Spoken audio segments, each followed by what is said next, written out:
Alright, hello guys, and welcome back to another episode of Brotherly Love in the District. Tristan here, along with Jacob, and Jacob's going to go ahead and tell you guys what we're going to get into. So this week in the NFL, it's the beginning stages of free agency. We've already seen some players being franchise tagged. So I'm going to talk about that. Going on in the NHL, this is what's going to take up the most time in our episode is the NHL trade deadline recently came and passed. I want to talk about that and how our teams have been doing around that. And in baseball, spring training is underway, but not a lot after that. So let's get right into it. Yeah, so first off, free agency being coming up in the NFL. I mean, the combine's going on right now, so there's a bit of that. I know I haven't really seen much from the combine.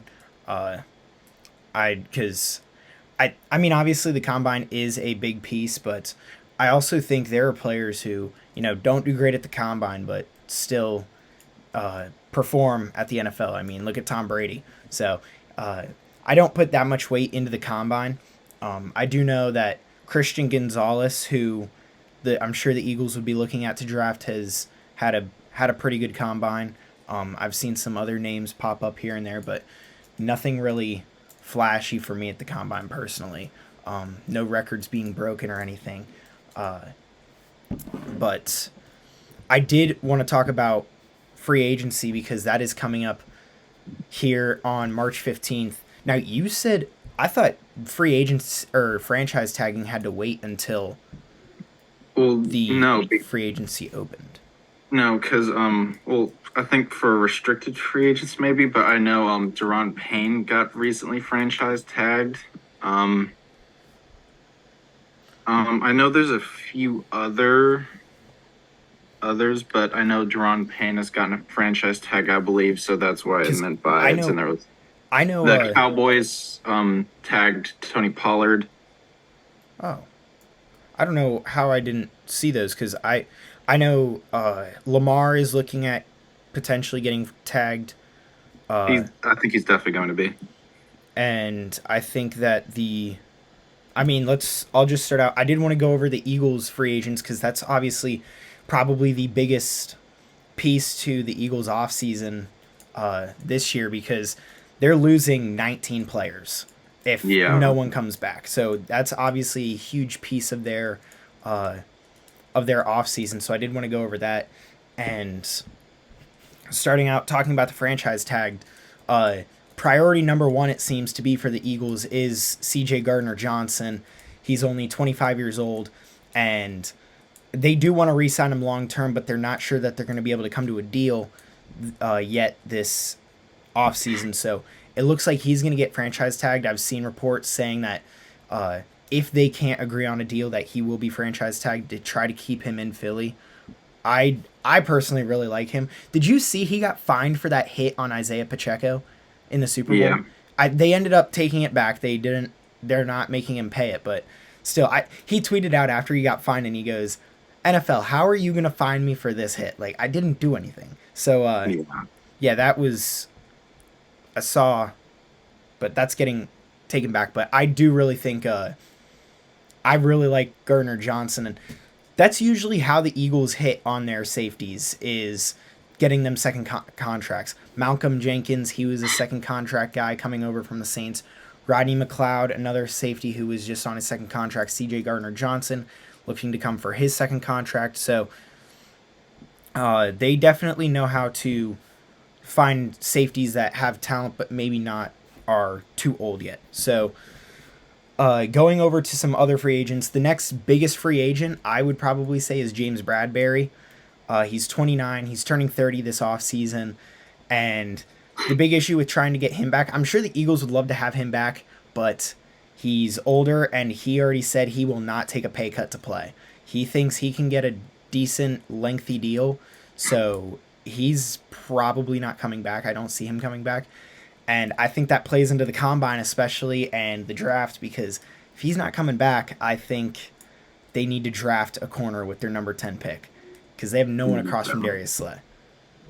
Yeah, and you don't want to go back to the year before where Darius Slay was just a one-man secondary and you guys were getting torched a lot of the games. Yeah. But this offseason, I think, really poses a very interesting problem for the Eagles because not only do you have to replace 19 players, you kind of have to rebuild your coaching staff under Nick Sirianni. Yeah, So because I we did think just so they you already said they're getting Brian Johnson. They're still looking for a defensive coordinator. Yeah, and there's a few other coaches that aren't like coordinators, the ones below them that have left as well. So, yeah, I think it will definitely be an interesting off season for you guys. I'm interested to see how you guys handle the coaching staff, and I think there's a feeling that the Eagles feel like they can offset their off-season losses in the draft. So I think you're going to see a lot of the Eagles focus on a few specific key players versus trying to bring back a wide variety of okay to like decent. So yeah, it should be really interesting to see what goes down. So James Bradbury, I think he's gone. As much as I would like to see him come back, I mean, honestly, I'd like to see a lot of these guys come back, but I just know that's not going to happen. Yeah, it's just not realistic, and they're Yeah. probably going to want a lot of money. And then here, I'll just go over. I'm gonna speed run the players that I know for sure are not going to be coming back. Andre Dillard, offensive tackle, drafted him a couple years ago. He hasn't done anything since he got drafted. He's going to be gone. I don't know if Javon Hargrave is going to be gone, so I'll wait a little bit. But Linval Joseph, he's definitely going to be gone. Robert Quinn, he's definitely going to be gone. Isaac Sayamalu, I think is going to make a lot of money, and so I think that's why he's going to be gone. And then Ndamukong Suh, he's going to be gone. And Kaiser White is probably in that next tier where I don't know for sure that he's going to be gone, but I'm like 90% sure he's going to be out of there. He did a really good job in coverage because he used to play safety. But another issue with these free agents is since they went to the Super Bowl, these their next contracts are going to be inflated so Yeah. much because they played so well this season. So there's a lot of players here where they're going to get too much money for us to afford. That's another issue. Yeah, and I think it's a good thing you can't afford them because I think it'd be bad if you did try and re-sign a lot of those players. And I think not saying that some of those players like their play was a bit of a like what's the term an outlier Yeah, I kind see of. what you're saying. Yeah. So it's I mean I think you're doing the right thing and trying to rebuild through the draft because it's just simply a Yeah. little unreasonable to You bring can't back all these guys because they're going to want bigger contracts. you can't build dynasties out of free agency. That is for sure. Yeah, and the teams who try and do it often find themselves not making the playoffs or very disappointed. Now, the next tier of people I'm like kind of 50-50 on, and there's different reasons why. So actually, okay, I'm going to go running backs first. I'll do that. Miles Sanders and Boston Scott. It does not appear that Miles Sanders is going to be coming back, Yeah, and he's gone. I think the big reason for that is just because the way that the Eagles used him doesn't make him appealing to come back. He's already said he really wants to come back to Philly and that he loves it here and that he doesn't want to leave, but from what he did, he only took 57% of the carries this season. And I mean, he still had great production for that 57%, but imagine what he could do if he could be a three down back. Eagles don't pass to their running Yeah. backs. They didn't use him as a three down back. They really only used him as a two down back. So I think there are teams that will pay him north of 10 million, like a Jaguars type team where they come out of nowhere and Yep. overpay him. But if he were to come back, I think he'd be looking at maybe a 6-7 million a year deal, which I don't think he's. I think he believes he's worth more than that, and I believe when you see a big difference in those numbers from two different teams, that plays a big role. I think Boston Yeah. Scott is a more reasonable return than Miles Sanders. Hmm. Boston Scott was playing on the veteran minimum. His contract this year was, I believe, for 1.5 million. He was not playing for much, but he is a really good changeup. There's been talks of the Eagles' backfield being of Trey Sermon, who you might remember from, I believe it was not this past year's draft, but the year before that. He was a third rounder and went to San Francisco. And San Francisco didn't really give him a chance. He played like 3 games and they kind of sent him off. So we got him, and he played against the Jaguars this year, and he had 2 carries and averaged 17 yards a carry on those 2 carries and never took another snap. So there's talks of him, Boston Scott, and Kenny Gainwell kind of creating a triple-headed backfield. And Kenny Gainwell, like you said last week, kind of had his coming out party in the playoffs this season. So that's a big piece of it. I think Boston Yeah, Scott definitely has a better chance. yeah, with Miles Sanders, I just don't think it's very smart to bring him back because he did have a great year on almost 260 rushing attempts. He had 1,200 yards and 11 touchdowns. And looking at, I think teams will look at the percentage of carries that he was Yeah, getting, like you said, and realize that I think he could take that next big step. And he's 25 years old, and that money you would have to give to him, it would be a lot, and I think that would take away from the money you should be diverting to give to Jalen Hurts. And I think you have a better chance of finding another Miles Sanders in the draft. And I just don't think it's the smartest thing to bring him back because he's going to fetch a hefty price. And I think he's going to really value himself high. He's 25 years old. He just came off of a pretty productive season. So I just think you just and a have to Pro let Bowl. him go. Uh, and that's another piece. I'll toss that in real quick. Jalen Hurts is also going to be re-signed this offseason. Yeah. There's no doubt about that. You don't want to wait until next season to re-sign him because That I mean, should be your first priority. yes, there are. I mean, look, there are. Say he comes out next season and doesn't have as good a season as he did this season, and then maybe that price tag goes down a little bit. But if he comes out and has a better season, then you're definitely in trouble then. So they're going to re-sign him this offseason. I believe they're waiting for Joe Burrow, Justin Herbert, Lamar Jackson. They're all going to get contracts. Now, here's the plus. I'm like 99% sure they can do this. I don't know how it's done because I'm not an NFL GM, but I believe that say they were to sign him to another 5-year, 40 mil a year deal. I believe they can take some of that money that say he's supposed to make next season and put it into this season because he's only I believe he's making 1.5 mil this upcoming season because he's still on his rookie contract. He's not making much money at all. It's no more than 2 million.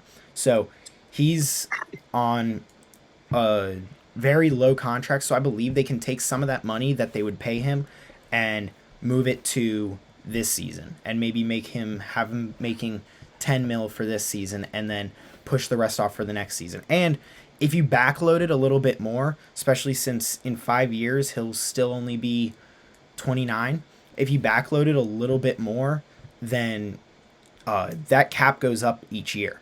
So you kind of be working the cap. Howie Roseman does a very good job of working the cap and kind of manipulating money that they have for free agency. So I'm not exactly quite worried yet about what the team's going to be next season. But Jalen Hurts does play a huge role in how we run free agency. Yeah, and I think you're ultimately waiting to see how the quarterback market turns out because you also have to wait for Daniel Jones. You have to kind of see what his contract is. Derek Carr just He signed just a signed it was 4 years like for 150 150 mil. million. Four for Yeah, 150. so that's going to be your kind of first benchmarker to see, okay, what does he think he's going to be worth? Because I think he's going to look at that and say, and I think he's going to want at least around the ballpark of 250 million is my guess. Because looking at what Carr got, he's better than Carr. So That's I think I was that gonna is, say Carr. I think kind of messed up the.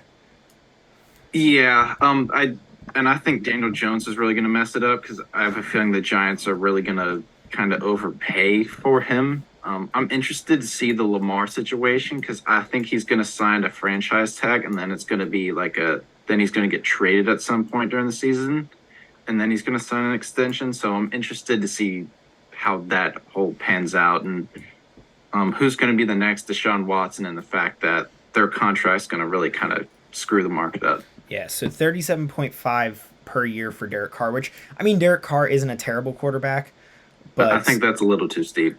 if you I mean also if you're looking at the way quarterbacks are getting paid now, Dak is getting paid 40 mil. Yeah. Cap's going up, so it's not exactly as bad as I think it seems, but it is a little steep. Joe Burrow is going to be making 50 mil easily. I Yeah. believe Justin Herbert's probably going to make around 45, between Yeah, I 40 can and see that. 45, I would say, for Justin Herbert, which I believe is going to put Jalen Hurts in that 43 to 50 range. So that's definitely going to put a little bit of a toll on the Eagles' salary. But just real quick, going through the other ones. Another quarterback who's up, Gardner Minshew. I don't see him coming back. I believe that he's going to want a starting job. I do like him as a backup, but Yeah. he's going to be expensive as a backup. Again, he was on a rookie contract. We had Hmm. all three of our quarterbacks this season were on rookie contracts. So we had nothing really to worry about for money. That's now becoming a big issue, but there's more veteran backup talent than there is Rookie starting backup talent in the talent. free agency right now. So especially with Derek Carr now being signed, that takes one more off. So Jimmy Garoppolo is really the only one who's left Yeah. because And I Aaron think, Rodgers is a trade. yeah, I think Minshew could go to the Jets because I don't think they're gonna get like a bigger name quarterback because they missed out on Derek Carr. So I can see Minshew going to somebody like the Jets.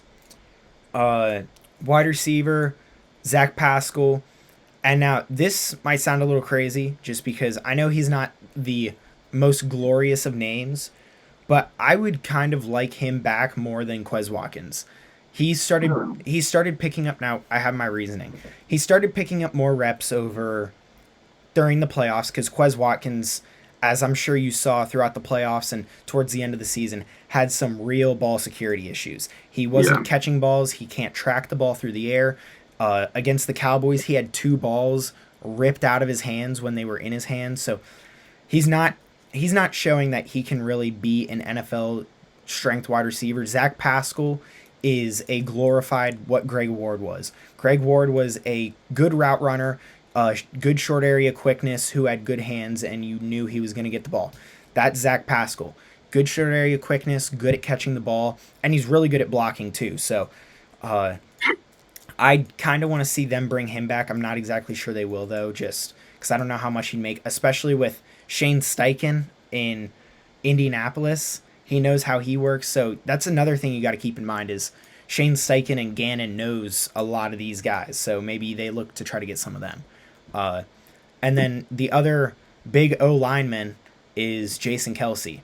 Obviously, I think that just depends on whether he wants to come back or not. If he wants to retire, then he's going to walk. But I believe that if he wants to come back, then they're going to bring him back with open arms.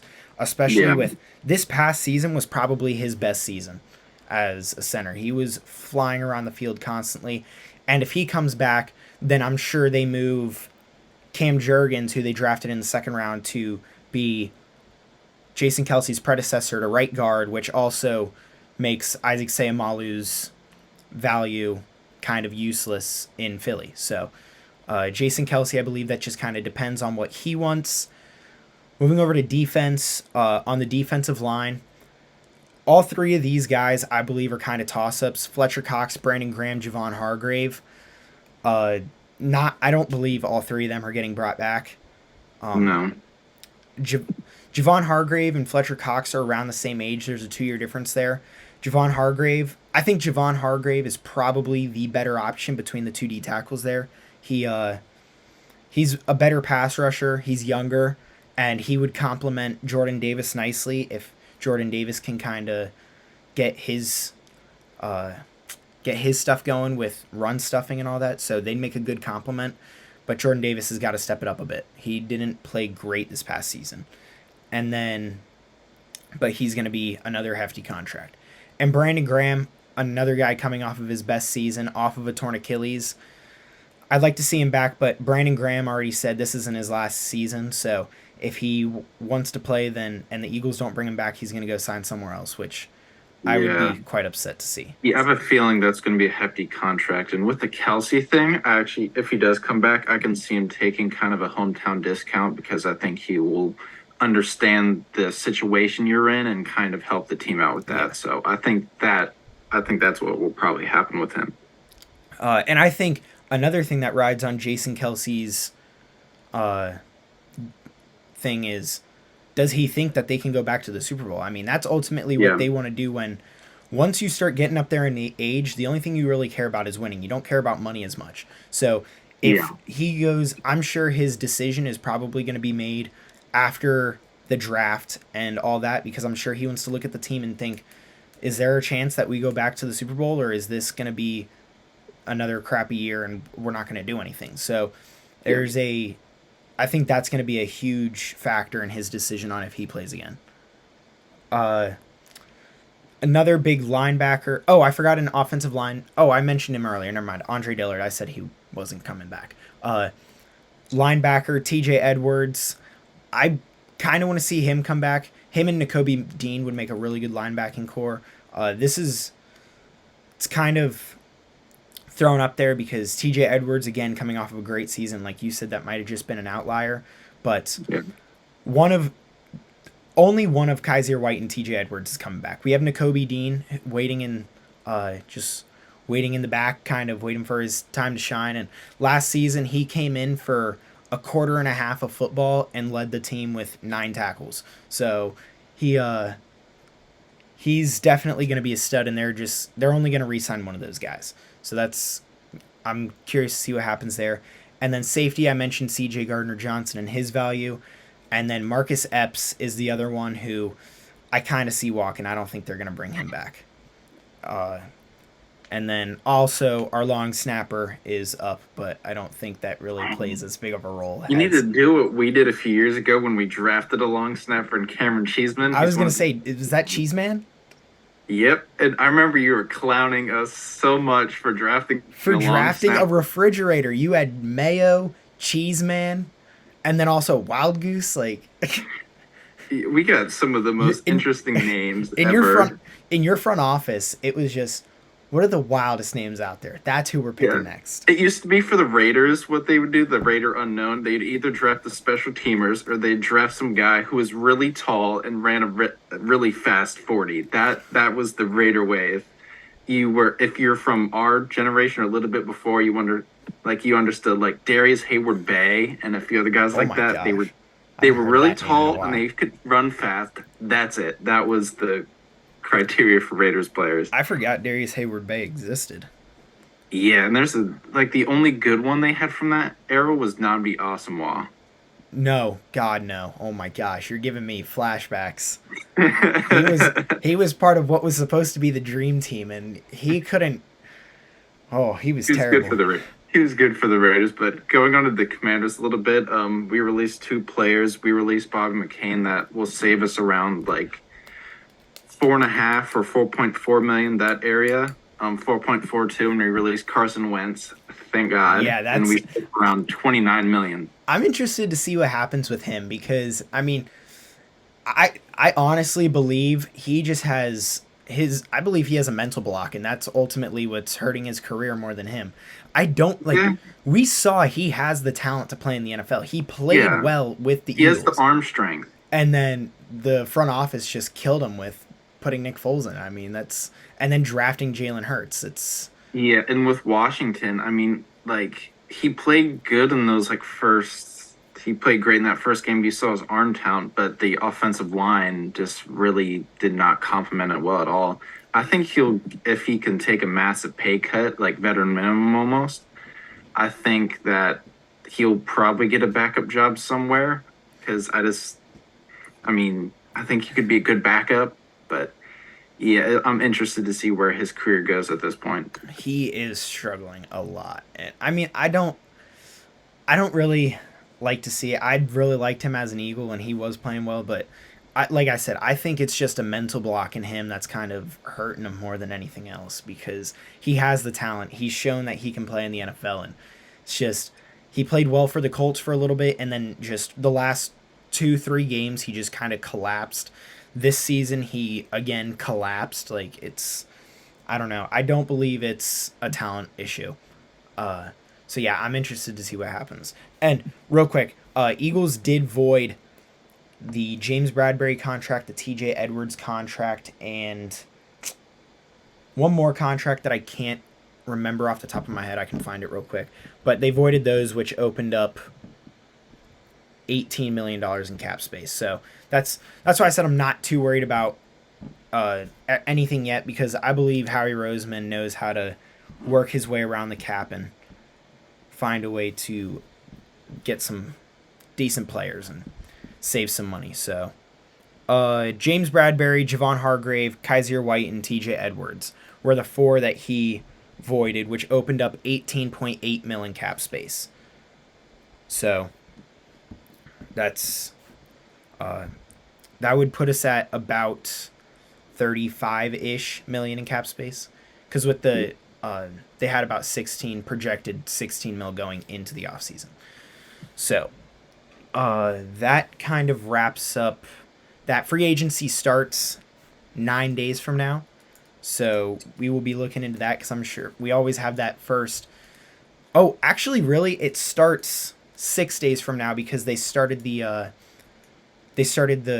negotiating window a couple seasons ago, where the first 3 days before free agency, you're allowed to talk to people and kind of agree to terms. You're just not allowed to sign paper yet. So Yeah. free agency really starts in 6 days, but the actual signing and free agency frenzy starts in 9 days, which I'm looking forward to, as that kind of gets us one step closer to the season. Yeah, me too. And after that, we have to start thinking about the draft. Yeah, which I think the Eagles could also just draft a backup quarterback again, because I don't think it'll mess with Jalen Hurts like it did Carson Wentz. I mean, if you do, I think it should be like a 6th rounder. I Yes, wouldn't I go agree. any higher than like 5th, because at that point, like, there's no reason to do that. There's other positions you need to fill. I actually heard a not a rumor, but I don't know what the word is, but Speculation. I guess a speculation, but it was just kind of a theory. That's what I'm looking for. A theory that they should draft Hendon Hooker out of Tennessee, because he kind of has the same play style as Jalen Hurts. So if he were to have to come in, then they don't have to take away the RPO aspect that the Eagles run, like they had to do with Gardner Minshew when he came in.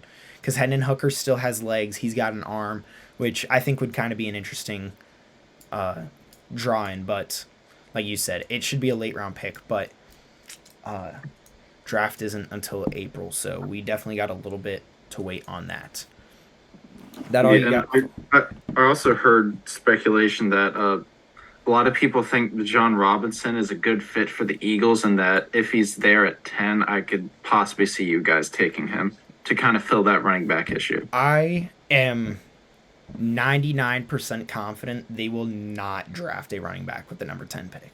I don't We think never know what the Eagles are gonna do, especially a few years ago. I can tell you. Like, I looked at it. I don't know if I told you this last week or not, but I looked at the Eagles drafts over the last 20 years, and there were 2 DBs and 2 cornerbacks taken in the first round. I think 3 wide receivers every single other year. So that's a total of 7 years. Every other year was an offense or defensive lineman. No running backs, no linebackers. It's I remember it was a few years ago we were having this conversation that they really needed a linebacker. They needed a linebacker. It was last year, yeah. They just didn't draft one. And they did in the 3rd round. Like I said, Nakobe Dean does look decent, but yeah, but I think you would probably prefer the first round linebacker than you would another lineman. Well, he was supposed to be a first round linebacker, but he got hurt. So it's kind of like the Montez Sweat thing, where he was supposed to be like a top 10, top 5 pick, but that misdiagnosis and he dropped. So I'm not complaining, because now he takes less money, so we have more cap space. Not bad. But is that all you got for NFL? That's all I got for NFL. So yeah, like you said earlier, NHL trade deadline just passed, and I mean, I can really sum up the Flyers trade deadline for you in one word: nothing. I mean, they made 3 trades, and they were all small players, small things that you don't really see them do. They traded, like, you didn't trade JVR. No one would take JVR. That's the issue. I saw something that said the Flyers got no offers for JVR. They were shopping him around, and there were times where people were interested. I know the Golden Knights were interested in him. I think I saw St. Louis was interested in him for a bit, but at the end of the day, no one made an offer for him, and that's why he didn't get traded. The 3 players that they did trade were all fourth liners. They traded away Patrick Brown for oh, it doesn't. He went to Ottawa, and I believe they got a 6th round pick from Patrick Brown.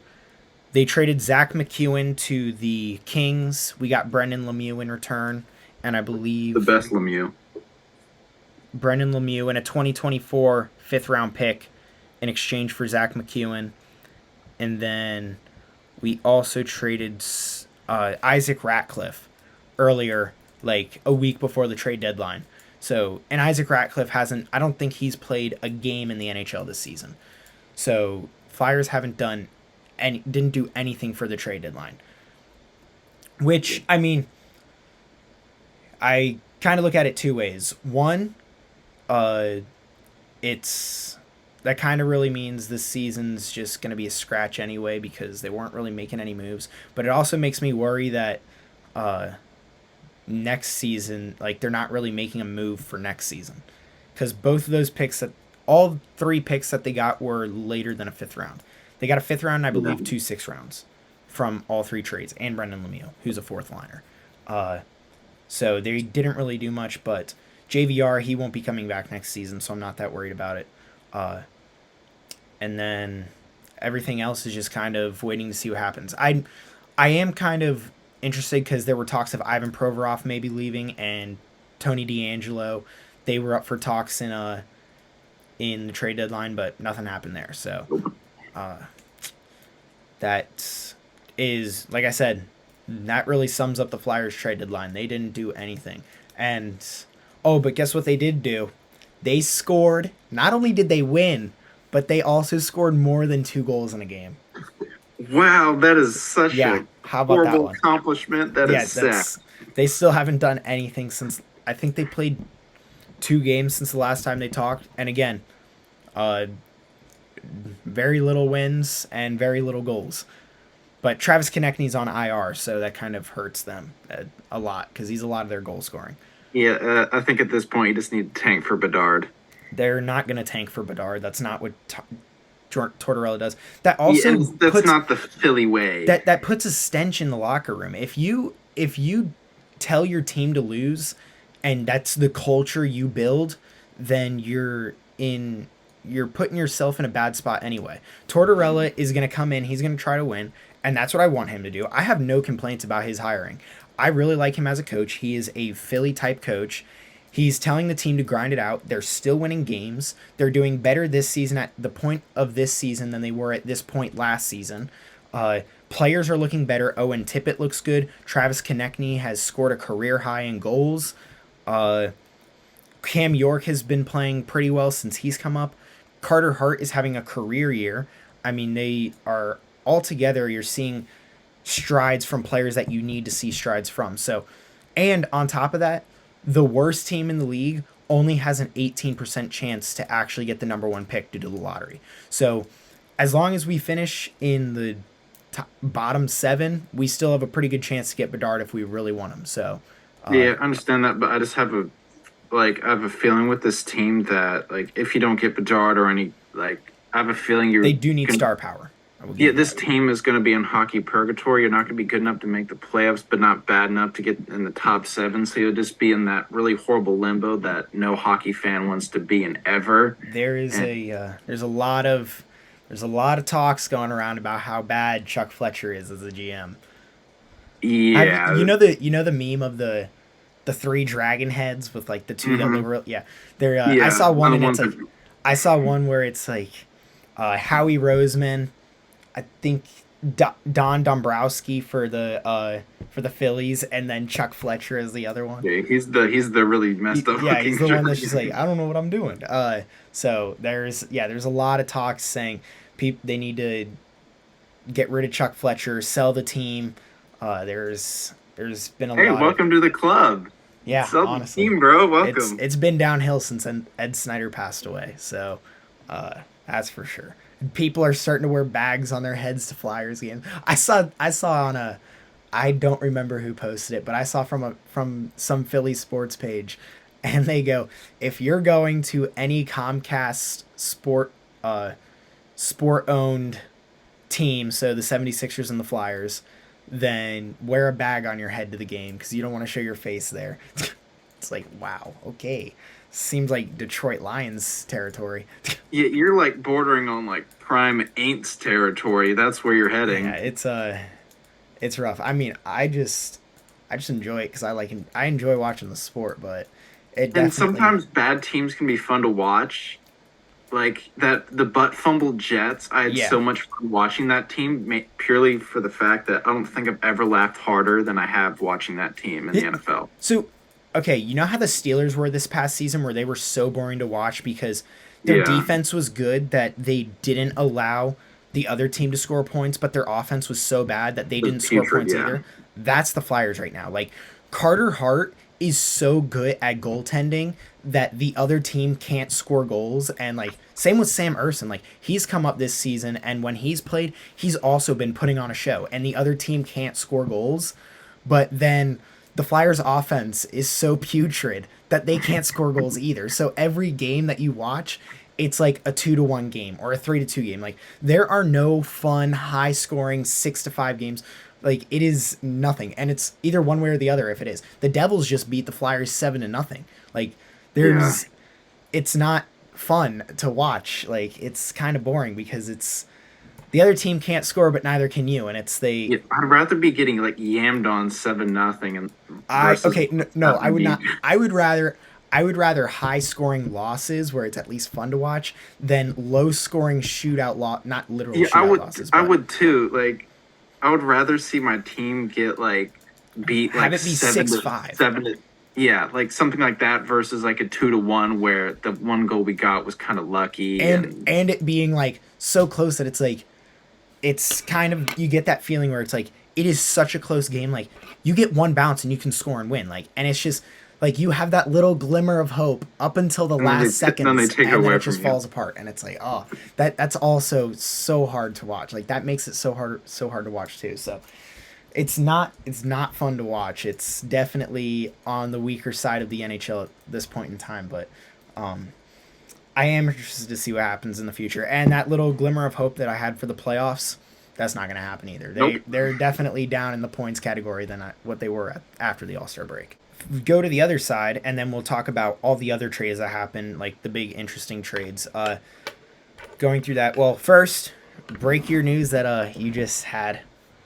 So I just looked on my phone, and Geno Smith just re-signed to the Seahawks for 3 years, 105 million, and I like that deal.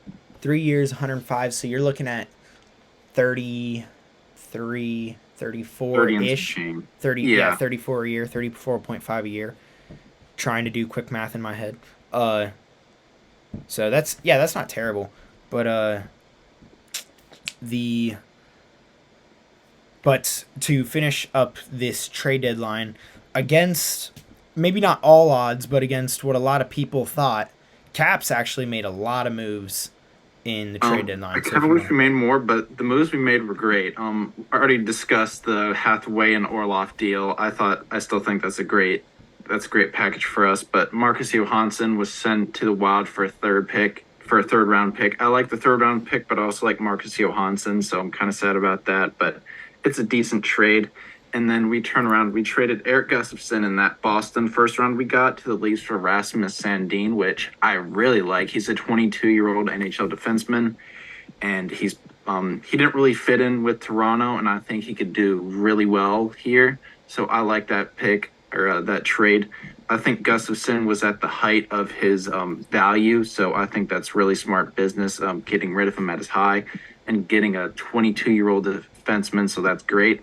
And for me, the best trade that the entire kind of saga was Lars Eller to the Avalanche for a second round pick. I know it's yeah, 2025, but that's how on earth did we get a second round pick for Eller at this point in his career? yeah, that is quite a high. That's a steal. Is it Yeah, is it I guess actually lottery wouldn't play a factor in it. Yeah, I don't know how that would work. that's that's a great pick, but I still wish we got rid of Mantha because I just think at this point Mantha stinks. I've never seen a player look more uninterested than Anthony Mantha. Um, I'm ready for him to be gone. And I think in the off season, I think we should make a few more trades. Like honestly, I think we should consider seeing what we could possibly get for Kuznetsov and Carlson, because I think at this point you're gonna get the most you can for him, and I think Carlson's gonna fall off the cliff soon. But I do think this there's an upside for this team because in the first game where Laviolette was forced to play young players, we scored 8 goals. So yeah. Uh, yeah, I thought for sure you guys. I didn't think you guys would be selling. I thought you guys were just going to be one of those teams who's kind of quiet. Like you're not really doing anything. You're kind of just sitting there and watching everything else go while uh, everyone is kind of doing their thing, and you're just kind of sitting there like, well, if we make the playoffs, we do. If not, oh well. Yeah, I'm glad we're a seller. I think it's time because I think if we were to try and hold on a bit longer, then we would really mess our future up completely. So I think right now is the time to do not a full rebuild, but a major retool. Now, here's the thing with the only thing that I have with like the lower the lower picks. Like I said, Flyers really only got like fifth and sixth round picks. You guys got a second rounder for Lars Eller, which sounds great, but the thing about the the thing about the NHL is it's not like football. It's a lot harder to find really good talent later in the draft than it is in the NFL. In my personal opinion, like you don't see it very often. Usually when you start getting past the first round, you're starting to get a little bit shaky in the talent range just because you're drafting literal children. So it's kind of it's hard to look at, but I mean obviously every piece helps cuz you could find that diamond in the rough, but Yeah. it's not cuz I believe Wayne Gretzky went undrafted, didn't he? I'm I'm like Maybe. 99% sure that No, Wayne Gretzky went no, he was undrafted. So, drafted third in his year. He was drafted. who am I thinking of that went undrafted but ended up being a great? I'm going to check, but I'm pretty sure Wayne Gretzky was undrafted. Uh but yeah, so the talent to in the NHL is a lot harder to find later in drafts because you're drafting 16 and 17-year-olds while they are still in the juniors. Okay, maybe Wayne was undrafted. I Yeah, thought he that's was what I drafted. thought. Wayne Gretzky was undrafted. Oh. I wanted to make sure, but yeah. I know Mario Lemieux was a first overall pick, but because I remember listening, do you remember the one Bar Down podcast they were talking about Hmm. that? And Yeah. yeah, so they were talking about Wayne Gretzky, and they're like, no, Wayne Gretzky went undrafted. So yeah, I thought for sure that he went undrafted, but like I said, occasionally you find your diamond in the rough.